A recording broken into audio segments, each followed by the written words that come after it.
Welcome back everyone to the channel. This is Stefan on the French Cooking Academy. Today we're continuing on our easy recipes that don't use many ingredients. I went to my supermarket, there was not much, but this is what I can find a lot. By the bucket, brown onion, and they're cheap, they're good and very healthy for you. So I bought kilos of them and I've dig down in my Escoffier Guide Culinaire to find a recipe that uses onion. And fair enough, again, Escoffier strikes again. I found an old-fashioned onion tart that used to call the crustade back in the days. It was anything that is made out of shortcrust, pre-blind bake in any shape, form or size, and then filled with all kinds of fillings, mostly based on a bechamel or rice types of mix, which is very different. The one we're going to do today is the easy one. It is a soubise style of filling, which is basically pureed onion in butter mixed with a very thick bechamel, and we're going to put that filling in a little pie crust. Cook this in the oven, let it cool down, and you will see, you will experience something totally new. So let's see how to make this right now.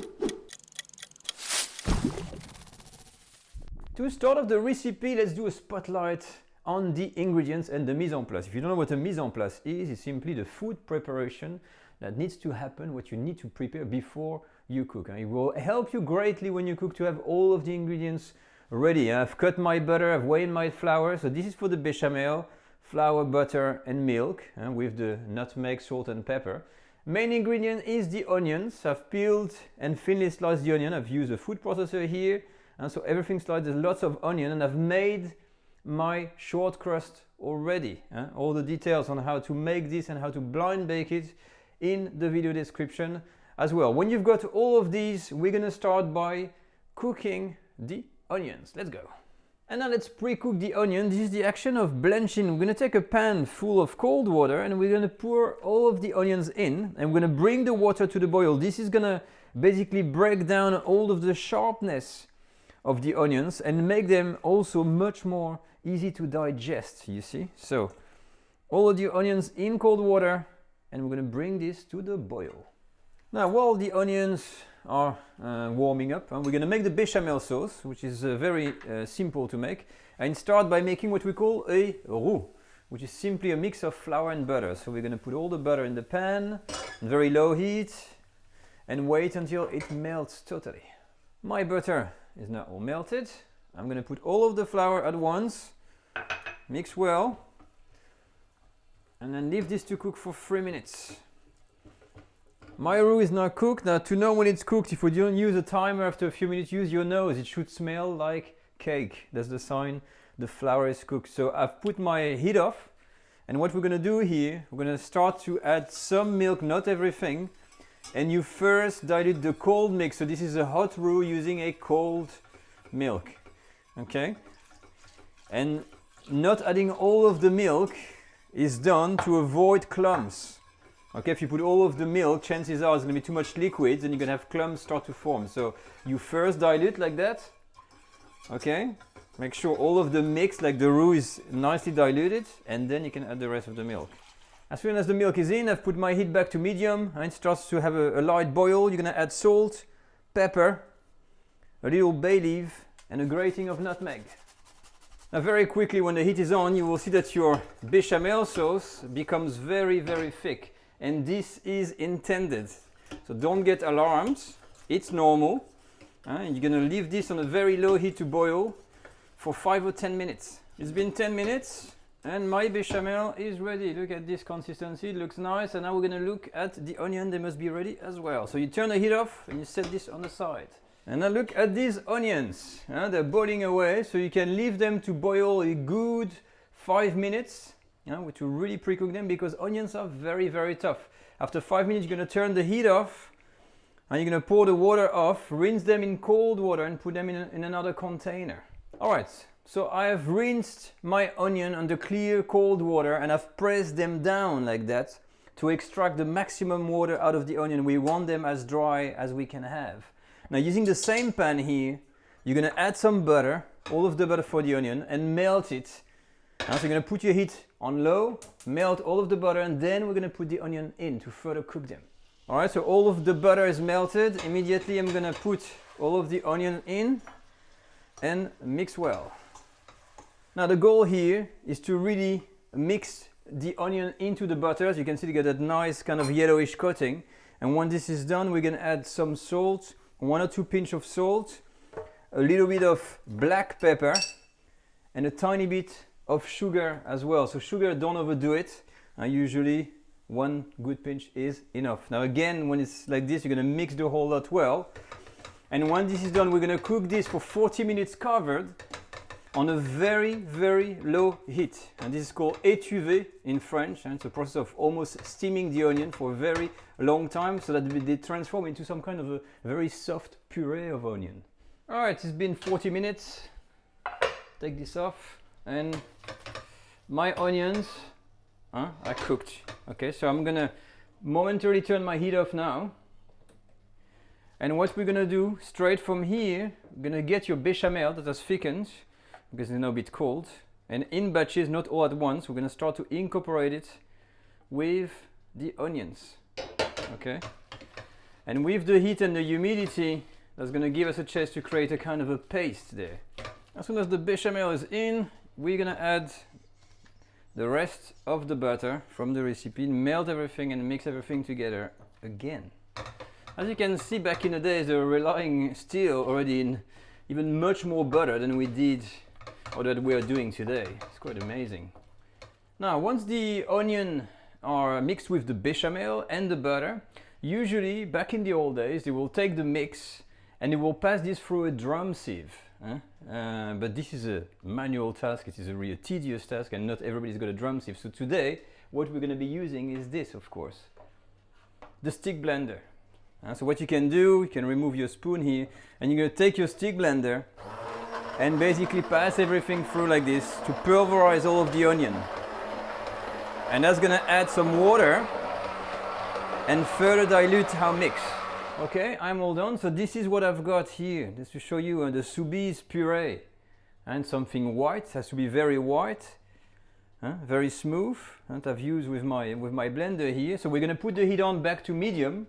And the final touch here is to correct the seasoning and the consistency. And for that, I'm going to add a good tablespoon of cream and dilute it into my mix. And I'm going to add a little bit of salt and pepper if needed. And so that's up to you to taste your preparation and make sure it's salty enough. You don't want to over salt because that's going to cook in the oven. Okay, so be careful. If you want to add a bit more of nutmeg, you can. What you can also do is a little bit of cayenne pepper. Okay, these are the options. But the cream here is going to really add a touch of silkiness. That's always much needed in that type of preparation.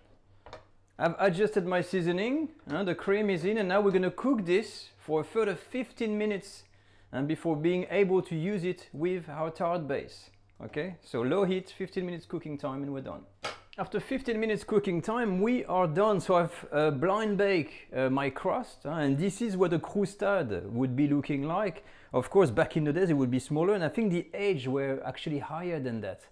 But this is just to give you an idea, this is just a shell where we're going to pour our mix here, which is that flavored bechamel. And as you can see, it looks pretty white and pretty pristine. So it's really interesting to see what was served, back in the day. So you're going to do your best to put everything in and make sure it's totally filled up. My blast from the past onion tart is now done. It's filled to the brim, and I've added a little bit of breadcrumbs, you see on top, because we're going to put this in the oven for 15 minutes at 220 degrees Celsius. I put the equivalent on Fahrenheit on the screen, and then we'll see the results.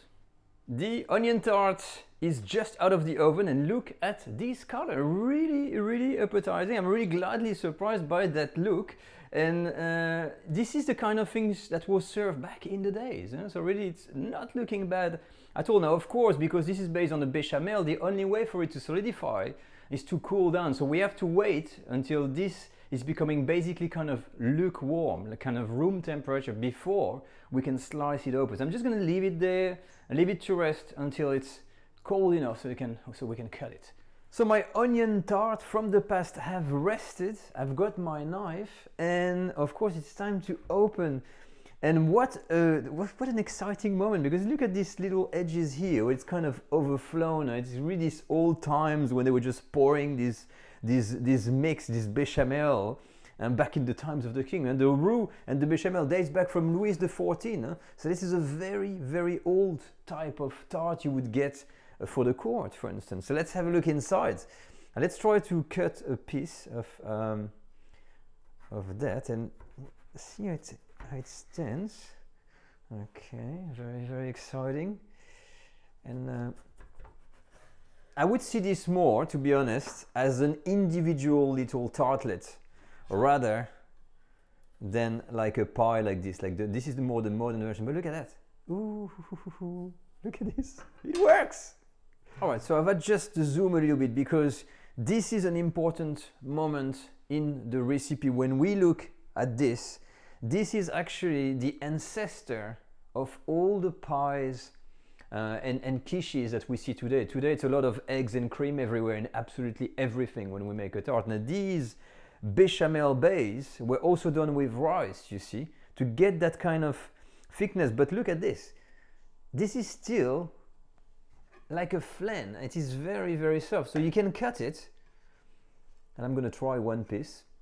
But it is, look at this. If I press it down, it is almost like a cream sitting on a piece of crust. Let me have a go at that. This is super interesting. Wow. I love the, how to describe it? It is a total different experience than when you eat a quiche and you expect that kind of eggy mix, you know? This is like a cream, a velvety, kind of silky type of cream. So when you bite into it, there's absolutely no resistance. And it's like a solidified sauce that is flavored. So here, onion, by the way, you actually don't taste the onion too much. And it's very toned down, it's very elegant. And it's great actually. And you will need to know that these mix like this with the bechamel, that is the base one with the onion, but there's actually dozens of versions.